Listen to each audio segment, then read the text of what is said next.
అందరికీ నమస్కరిస్తూ ముఖ్యంగా వారి కుటుంబ సభ్యులకు మా ప్రగాఢ సానుభూతిని తెలియపరుస్తూ బహుశా నేనైతే ఊహించినటువంటి సంఘటన. సరే, కామన్ ఒక వయసు వచ్చిన తర్వాత చనిపోవడం అనేది సహజమైన ప్రక్రియ కావచ్చు, కానీ మాకు నిజాం వెంకటేశ్వర గారికి ఉన్నటువంటి సంబంధం దాదాపు ఒక 7 సంవత్సరాల నుండి 2 సంవత్సరాలు కరోనా పీరియడ్ పక్కన పెడితే ఒక 5 సంవత్సరాల నుండి అత్యంత సన్నిహితంగా, బహుశా వాళ్ళ ప్రశాంతతో ఏ రకంగా ఉండినో నన్ను ఆ రకంగా ఒక పెద్ద అబ్బాయిలాగానో చిన్న అబ్బాయిలాగానో ఒక అబ్బాయిలాగా వాళ్ళ కొడుకులాగా నన్ను చూసినటువంటి అత్యధికంగా లాస్ అంటే వాళ్ళ కుటుంబ సభ్యులకు ఎంతో లాస్ తెలియదు, కానీ నాకు వ్యక్తిగతంగా తను లేని లోటు అయితే తీర్చలేనటువంటి బాధ. దాంట్లో భాగంగానే ఒక లిటరరీ పీపుల్ని ఇంట్రడ్యూస్ చేసిన యొక్క ఘనత చాలా వరకు మేధావులు, సాహిత్యవేత్తలు, కవులు, రచయితలు, వేదిక విన్నటువంటి గంగారెడ్డి కావచ్చు, బిఎస్ రామలన్న కావచ్చు, మా ప్రభాకర్ రావు కావచ్చు, చాలామంది ఇంటలెక్చువల్స్ తోటి ఆ అనుబంధాన్ని పెంచి నేనంటూ ఒకరిని సమాజానికి తెలియపరిచినటువంటి గొప్ప వ్యక్తి నిజాం వెంకటేశ్వర గారు. మా ఒకవేళ కమ్యూనిటీ కన్సర్న్లు వస్తే మా వైశ్య వికాస వేదికకు, V3 న్యూస్కు గౌరవ సలహాదారులుగా ఉండి ఎప్పటికప్పుడు గత 4 సంవత్సరాల నుండి V3 న్యూస్ ఛానల్కు మేము వైశ్య వికాస వేదిక పెట్టి 5 సంవత్సరాలు అవుతుంది.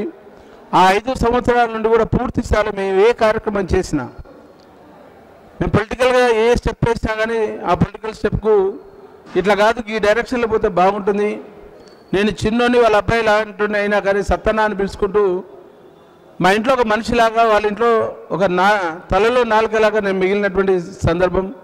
మరి ఆ గొప్ప వ్యక్తికి నివాళులు అర్పించడం అంటే చాలా బాధాతప్తంతో తెలియాల్సినటువంటి అవసరం ఉంది. అలాగే ఇక్కడికి వచ్చిన తర్వాత చూస్తే అత్యంత ప్రకారంగా అంటే పుట్టింది నేను కరీంనగర్ జిల్లాలో ఎందుకు పుట్టలేని ఒక బాధాకరమైన ఆ రకమైనటువంటి ఒక అనుభూతి. అంటే కరీంనగర్ జిల్లాలో ఉన్నటువంటి దాదాపుగా ఎంతమంది తెలంగాణ రాష్ట్రం కోసం కరీంనగర్ జిల్లా నుండి మొదలైనటువంటి ఉద్యమంలో ఎంతోమంది గొప్ప మేధావులందరికీ కూడా తను ఒక మిత్రుడిగా, ఒక స్నేహితుడిగా, ఒక మెంటర్గా ఉన్నటువంటి గొప్ప వ్యక్తిని మేము ఇంకా ఆయన దగ్గర నుండి ఎన్నో నేర్చుకోవాల్సినటువంటి అవసరం ఉండే, అవి నేర్చుకోకుండానే మేము కొంత ఇబ్బంది పడేటువంటి వాతావరణం. అంటే ఇంకా తెలియాల్సినటువంటి విషయం కమ్యూనిటీలో దాదాపుగా ఒక 10% బహుశా ఆయన జీవితాన్ని కమ్యూనిటీ కోసం రీసెంట్గా ఓపల తను చేస్తున్నటువంటి కార్యక్రమాలు కావచ్చు. కానీ నాన్ కమ్యూనిటీలు ఎక్కడ కూడా అసలు విచిత్రమైనటువంటి ఏంటంటే ఆయన ఇంటి పేరే ఒక నిజాం పరిపాలనలో ఇంటి పేరుగా మార్చుకున్నటువంటి, అంటే తనకు ఉన్నటువంటి సోషల్ కన్సర్న్, ఒక సామాజిక దృక్పథం, సామాజిక లక్షణం, చదువుకున్న ఒక మేధావి. ఎంతోమంది అంటే ఇప్పటికీ మనం చెప్తుంటాం చరిత్రలో మేధావుల మౌనం అత్యంత ప్రమాదకరమని చెప్తున్నటువంటి నేపథ్యంలో ఆ మేధావి ఎవరైతున్నారో మన నిజాం వెంకటేశ్వర గారు ఎంతోమందికి విద్యాబుద్ధుల విషయంలో కావచ్చు, కవిత్వంలో కావచ్చు, సాహిత్యంలో కావచ్చు, ఒక మార్గదర్శకంగా, ఒక మెంటర్గా, ఒక గైడ్గా, నడిచే గ్రంథం ఒక జ్ఞాన గనిగా చెప్పుకోవచ్చు.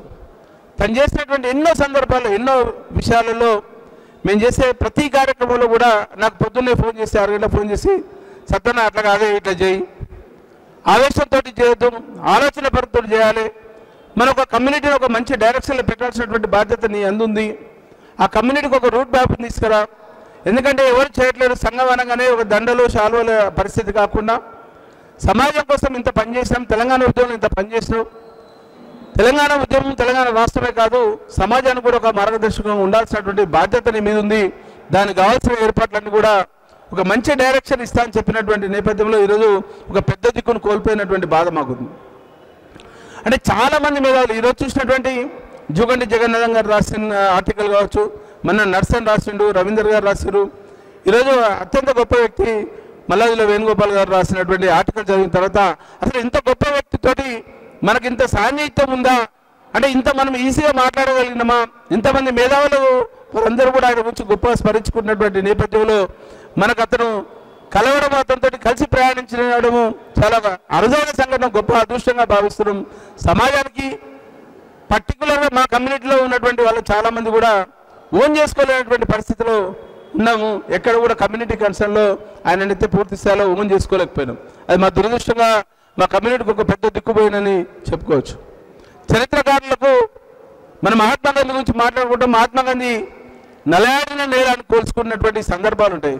అట్లనే మన నిజాం వెంకటేశం గారి గురించి ఎన్ని చెప్పినా ఎంత చెప్పినా ఇక్కడికి వచ్చేస్తే వాళ్ళందరూ కూడా తండ్రి సమానులు ఉన్నారు. కాబట్టి చాలామంది మేధావులు ఉన్నారు. వాళ్ళ ముందు నేను మాట్లాడితే నేను కవిని కాకపోవచ్చు, సాహిత్యవేత్తలు కాకపోవచ్చు, కానీ సమాజంలో చూసి సమాజం నుండి అనుభవించుకున్నటువంటి చాలా లోతుగా విశ్లేషించి సమాజంలో ఏం జరుగుతుంది, సమాజానికి ఏ రకంగా ఉపయోగపడతాం, సమాజానికి వచ్చినప్పుడు మనం చేయాల్సినటువంటి బాధ్యత ఏ రకమైన ఉంది, మన కర్తవ్యాన్ని ఏ రకంగా తీర్చిదిద్దాలి, కర్తవ్యం బోధన ఏ రకంగా చేయాలనే దాంట్లో నాకు ముందుండి నేర్పినటువంటి గొప్ప వ్యక్తి. బహుశా నేను ఎవరిని కూడా పెద్దవాళ్ళు ఉంటే సార్ అని మాట్లాడతాం, కానీ పాలిటిక్స్లో ఉన్న తర్వాత అందరినీ అన్న అంటే వెంకటేశం అయితే ఒక ఫ్రెండ్ లాగానే టేక్ చేసాను తప్ప ఒక పెద్ద ఆయనలాగా కూడా ఎక్కడ కూడా చేయకుండా మా ఇంట్లో మనిషిలాగా మా పిల్లలు కానివ్వండి, మా మిస్సెస్ కానివ్వండి, అందరూ కూడా పేరు పేరున మా కుటుంబ సభ్యులుగా, చివరికి మా అమ్మ నాన్న ఊళ్ళో ఉంటే కూడా వాళ్ళు కూడా ఫోన్ చేసి చాలా బాధతోటి మాట్లాడినటువంటి నేపథ్యం ఉంది. అంటే ఇక్కడికి వచ్చేసిన తర్వాత మన చనిపోయిన రోజు గంగిరెడ్డి గారు కలిసినప్పుడు సత్యం నువ్వే కదా, నీ గురించి ప్రతిరోజు మాట్లాడుతాడు వెంకటేశ్వర అన్న, మనం ప్రత్యక్షంగా కలవలేదు. వాళ్ళ మదర్ చనిపోయినప్పుడు కొంచెం లేటుగా మాకు ఇన్ఫర్మేషన్ వచ్చినాము ఇక్కడికి.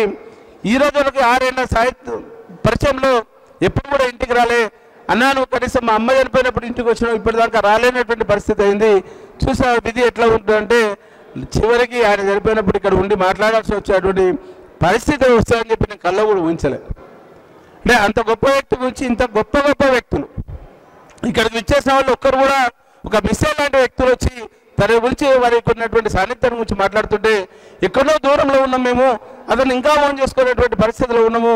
కనీసం ఏ రకంగా వారికి ఇచ్చేటువంటి నివాళులు అనేది చెప్పలేనటువంటి ఒక భావోద్వేగానికి లోనయ్యేటువంటి పరిస్థితిని తప్ప ఇంతకంటే ఎక్కువైతే బహుశా ప్రభాకరన్ తోటి అత్యంత సాన్నిధ్యంగా వెంకటేశ్వర తర్వాత నాకు పరిచయం చేసి మనోడు సత్యం మనోడిని కాపాడాల్సినటువంటి బాధ్యత ఉందని బహుశా ప్రభాకరన్ కావచ్చు, బిఎస్ రాములు కావచ్చు, కొంతమందికి చెప్పినటువంటి విషయాన్ని నాకు స్పష్టంగా చెప్పింది.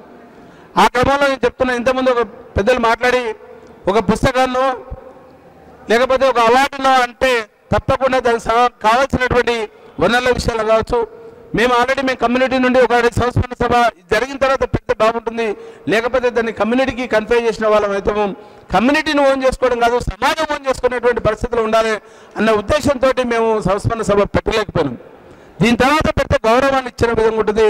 ప్రభుత్వం తరఫున కూడా ఇప్పటికే సీఎం గారు సంతాపాన్ని తెలియపరిచినటువంటి నేపథ్యంలో ప్రభుత్వం నుండి కూడా ఎక్కడో దగ్గర అప్పీల్ చేసేటువంటి అవకాశము ఇక్కడికి విచ్చేసినటువంటి చాలా మంది ఉన్నారు. కాబట్టి మీ ద్వారా ప్రభుత్వానికి ఒక అప్పీలు వారి పేరు మీద ఒకటి అవార్డు ప్రకటించాల్సినటువంటి బాధ్యత కూడా ప్రభుత్వం మీద ఉంది. దాని దృష్టికి తీసుకుపోవాల్సినటువంటి బాధ్యత మీకున్నటువంటి వారికి ఉన్నటువంటి అల్లం నారాయణ కావచ్చు, కండా చక్రపాణి కావచ్చు, ఇట్లాంటి వాళ్ళు చాలామంది ఉన్నారు. కాబట్టి వారి ద్వారా ప్రభుత్వానికి తెలియపరచాలి. అదే కాకుండా సమాజంలో ప్రభుత్వం ఒకటి చేస్తేనే చేసినట్టు కాదు, సమాజంలో ఉన్నటువంటి సంఘాలు ఏం చేసినా ఒక కమ్యూనిటీ ఆస్పెక్ట్లో వస్తే ఆ సంఘపరంగా మేము వైశ్య వికాస వేదిక నుండి తప్పకుండా పుస్తకమే కానివ్వండి, అవార్డే కానివ్వండి, ఏదున్నా ముందుండి పనిచేసే బాధ్యత మరి ప్రభాకరన్న, గంగిరెడ్డి గారు, బిఎస్ రాములు గారు, ఇంకెవరన్నా మీరు పెద్దవాళ్ళు ఉంటే మాకు అన్ని రకాలుగా ఆయన లేని లోటు కనీసం భౌతికంగా ఆయన లేకుండా ఆయన ఆశయాలని కొనసాగించే దాంట్లో మేము ముందుంటామని చెప్తూ ఈ అవకాశం ఇచ్చినందుకు వారి కుటుంబ సభ్యులకు మరొకసారి శిరస్సు వచ్చి ప్రణామాలు అర్పిస్తూ ముగిస్తున్నాం.